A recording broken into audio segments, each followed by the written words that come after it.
বাংলাদেশে কেন্দ্রীয়ভাবে ক্যান্সার চিকিৎসার অবস্থা দুর্বিষহ মন্তব্য করে বিশেষজ্ঞ চিকিৎসকরা বলেন, এই অবস্থার দ্রুত অবসান এবং দেশেই সব ধরনের ক্যান্সার চিকিৎসা নিশ্চিত করতে হবে।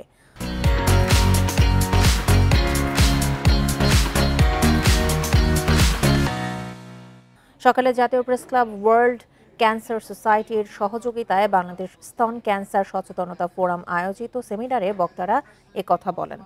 বক্তারা আরও বলেন, সঠিক সময়ে ক্যান্সার চিহ্নিত এবং পরীক্ষা নিরীক্ষা করতে পারলে এই রোগ থেকে মুক্তি পাওয়া সম্ভব।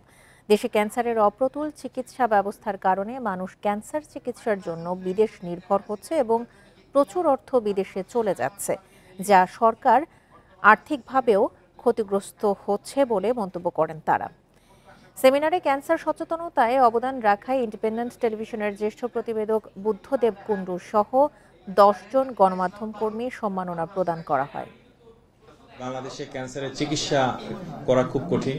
আর্লি ডায়াগনোসিস আর মোস্ট হয় না, প্রাথমিক অবস্থায় ডায়াগনোসিস হচ্ছে না, এবং দেখা যাচ্ছে যে বাংলাদেশের বিভিন্ন এলাকাগুলোতে আর্লি ডায়াগনোসিস আমরা যদি সচেতনতা বৃদ্ধি করি, কিন্তু রোগীরা কার কাছে যাবেন, কোথায় যাবেন, আর্লি ডায়াগনোসিসের ব্যবস্থা করাটা অত্যন্ত জরুরি। এবং এটা